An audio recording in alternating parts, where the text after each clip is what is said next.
তো বাজারে লঞ্চ হয়ে গেল আইফোন 17 সিরিজের সবকটা ফোন, সাথে একটা নতুন ফোনও এতে অ্যাড হয়েছে যেটা হচ্ছে আইফোন এয়ার। এই ফোনগুলো রিলিজ হওয়ার সাথে সাথে অ্যাপেলের মার্কেট শেয়ার বাড়ার বদলে উল্টো আইফোন 17 আসার পর থেকে বাজার মূল্য হারাইছে $112 বিলিয়ন। তো আসলে এতটা অধপতন হওয়ার কারণ কি? তো এর কারণ একটা হতে পারে অ্যাপেল ইন্টেলিজেন্স, যেটা নিয়ে অ্যাপেল আগের বছর থেকে অনেক লাফালাফি করতেছিল, কিন্তু তারা অ্যাপেল ইন্টেলিজেন্সটা ভালোভাবে এখনো কমপ্লিট করতে পারেনি। এমনকি এই কারণে আগের বছর তাদেরকে অডিয়েন্সকে সরিও বলা লাগিল। তো আরও কিছু মেজর কারণ এর পিছনে থাকতে পারে। প্রথমত, অনেকের আইফোন 17 প্রো এবং 17 প্রো ম্যাক্সের এই ডিজাইনটাই পছন্দ হচ্ছে না। আসলে ডিজাইনের একটা সাবজেক্টিভ ব্যাপার, কারোর ভালো লাগতে পারে, কারোর খারাপও লাগতে পারে। তো আমার কাছে পার্সোনালি ঠিকই লেগেছে, আমার কাছে তেমন একটা খারাপ মনে হয়নি, কিন্তু অনেকেই দেখতেছে বলতেছে যে তাদের এই ডিজাইনটা পছন্দ হয়নি। তো আসলে কি অ্যাপেলের এবার সবকিছু ফোন লঞ্চ করাই কি খারাপ হয়েছে? আসলে এমনটা না। আইফোন 17 যেটা, এটা আসলে খুবই একটা ভ্যালু ফর মানি একটা ফোন হয়েছে, এবং আমার মনে হয় এবার 17 লাইন আপের সব থেকে এই ফোনটাই বেশি বিক্রি হতে চলেছে। কেননা এই ফোনের ভিতরে আরও একটু বড় ডিসপ্লে দেওয়া হয়েছে এবং বেশি ব্রাইটনেস এবং 120 হার্টজ রিফ্রেশ রেট দেওয়া হয়েছে এইখানে, যেটা আগেরবার 16 প্রো ম্যাক্সের থেকেও বেটার এবারকার প্লেন 17। তো এই কারণে এই ফোনটা এবার অনেক বিক্রি হতে চলেছে। যেটা মনে হচ্ছে যে আইফোন প্লেন 16 থেকে 17 আপগ্রেড করবে, তার কাছে বেশ অনেক কিছু আপগ্রেড মনে হবে। এতটা পরিমাণে আপগ্রেড এখানে করা হয়েছে। এখানে একেবারে নতুন পাওয়ারফুল প্রসেসর দেওয়া হয়েছে A19, পিছনে 48 মেগাপিক্সেলের ক্যামেরা দেওয়া হয়েছে, সামনে 18 মেগাপিক্সেলের। কিন্তু এই সামনের ক্যামেরার বিশেষত্ব হচ্ছে এখন এই আইফোন 17 সিরিজের প্রতিটা ফোনই সোজা অবস্থায় ধরে রেখে পোর্ট্রেট এবং ল্যান্ডস্কেপ দুই ধরনেরই ছবি তোলা যাবে, যেটা আসলে এই ফিচার্সটা অন্য কোনো ফোনে নেই। এটা বেশ ইউনিক একটা ফিচার্স। আর এটা কিন্তু আইফোন 17, 17 প্রো, প্রো ম্যাক্স সব, এমনকি এয়ার, আইফোন এয়ার যেটা বেরোচ্ছে সেখানেও আছে এই ফিচার্সটা। তো ওভারঅল আইফোন 17টা একটা বেশ ভালো ফোন এবং এখানে বেশ ভালোই আপগ্রেড হয়েছে। এবার চলেন বেশ একটা ইউনিক ফোন নিয়ে কথা বলি, যেটা হচ্ছে আইফোন এয়ার। তো এই আইফোন এয়ারটা বর্তমানে বলতে পারেন যে পৃথিবীর সব থেকে চিকুন ফোনগুলোর ভিতরে একটা। আর এই ফোনটার বডি পুরো টাইটেনিয়াম দিয়ে বানানো হয়েছে, কেননা টাইটেনিয়াম ধাতুটা খুবই শক্ত, এবং ফোনটা যেহেতু চিকুন, এটা যদি শক্ত মেটাল ব্যবহার না করা হয় তাহলে ফোনটা বেঁকায় যেতে পারে। তো এই কারণে এখানে টাইটেনিয়াম ব্যবহার করা হয়েছে, এবং এইখানে কোনো ফিজিক্যাল সিম লাগানো যাবে না। ফোনটা এতটাই চিকুন যে এখানে ফিজিক্যাল সিম লাগানো যাবে না, এখানে ই সিম ব্যবহার করতে হবে। এমনকি এই ফোনটা নিয়ে অ্যাপেল এমনও ক্লেম করতেছে যে এটা তাদের সব থেকে ফিজিক্যালি হার্ডই একটা ফোন। আর এই আইফোন এয়ারের ভিতরে আইফোন 17 থেকেও একটু বেশি powerful iPhone A19 pro chip লাগানো হয়েছে, যেটা অ্যাপেলের প্রো সিরিজের ফোনগুলো অর্থাৎ ফ্ল্যাগশিপ ফোনগুলোতে থাকে।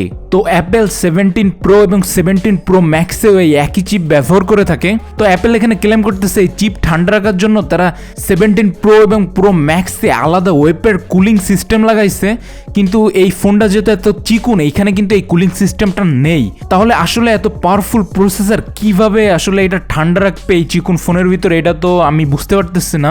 নাকি অ্যাপেল এখানে আসলে ঠিকঠাকভাবে কিছু বলেনি বা কিছু লুকাচ্ছে? অ্যাপেল এমনটাও বলেছে যে তারা যে প্রো সিরিজে ডিজাইনটা চেঞ্জ নিয়ে এসেছে, যে এই চিপসেটের সাথে তাদের এই কুলিংটা দেয়াই লাগবে, এই কারণেই তারা নাকি এই ডিজাইনটা চেঞ্জ করেছে। যদি তাই হয় তাহলে কেন এয়ারের ভিতরে দেয়া হয়নি এই কুলিং সিস্টেম? হয়তো এই কারণ আইফোন এয়ার এই ফোনটা গরম হবে, আর না হয় অ্যাপেল একটু ঘুরে ফিরে তাদের কথাটা বলেছে এই ডিজাইন সম্পর্কে, যে তাদের এই চিপসেটের সাথে এই কুলিংটা দেয়াই লাগতো। এই আইফোন এয়ারেরও সামনে 18 মেগাপিক্সেলের ক্যামেরা এবং পিছনে 48, একই টাইপের ক্যামেরা। তো এরপর আমরা চলেন প্রো সিরিজে চলে যাই। তো 17 প্রো, এই প্রো সিরিজের ভিতরে সব থেকে যেটা চেঞ্জ করা হয়েছে সেটা হচ্ছে ডিজাইন। তো ডিজাইন কারোর ভালো লাগতেছে, কারোর খারাপ লাগতেছে, তো এটা তো পার্সোনাল ব্যাপার। আমার কাছে পার্সোনালি মনে হয় যে এটা বেশিরভাগ মানুষের ভালোই লাগবে, এবং অনেকে হয়তো এই নতুন লুকের জন্য এই আইফোনটা শুধুমাত্র নেবে।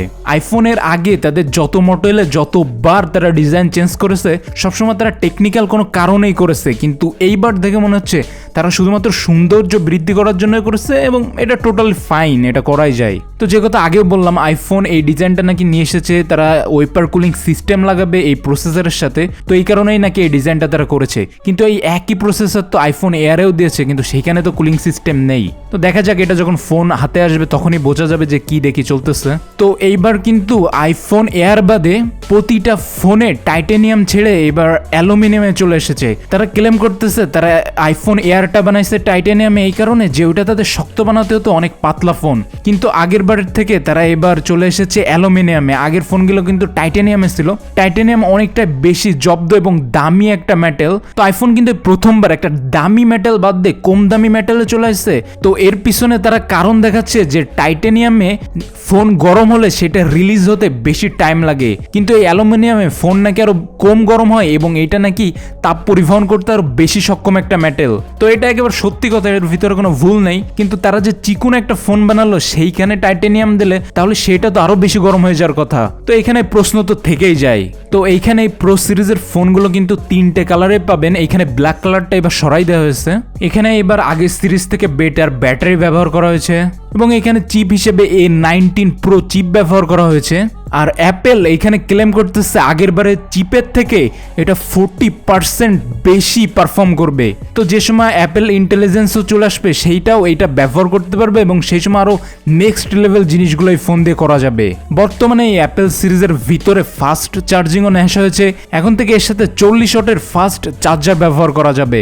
তো ওভারঅল এইবার অ্যাপেলের এই ফোনগুলো লঞ্চ দেখে আমার কাছে মনে হচ্ছে ঠিকই আছে, তেমন একটা খারাপও না। কিন্তু তারপরে ওভারঅল কেউ অ্যাপেল যে সময় তাদের ফোনগুলো লঞ্চ করে কিছু পার্টি আছে যারা ভালো বলে এবং খুবই এক্সাইটেড হয়ে যায় এবং কিছু সবসময় সমালোচনা করতেই থাকে। তো এগুলো তো আলোচনা সমালোচনা চলতেই থাকবে। তো আপনাদের কাছে আসলে এই সিরিজটা কেমন লেগেছে এবং আপনারা কি আসলে এই সিরিজের জন্য এক্সাইটেড এটা জানাতে পারেন। এবং আমার কাছে বেশ এই সিরিজের ইন্টারেস্টিং লেগেছে অ্যাপেল আইফোন 17 যেটা প্লেন 17 এইটা এবং আইফোন এয়ারটাও আমার কাছে বেশ ইউনিক লেগেছে।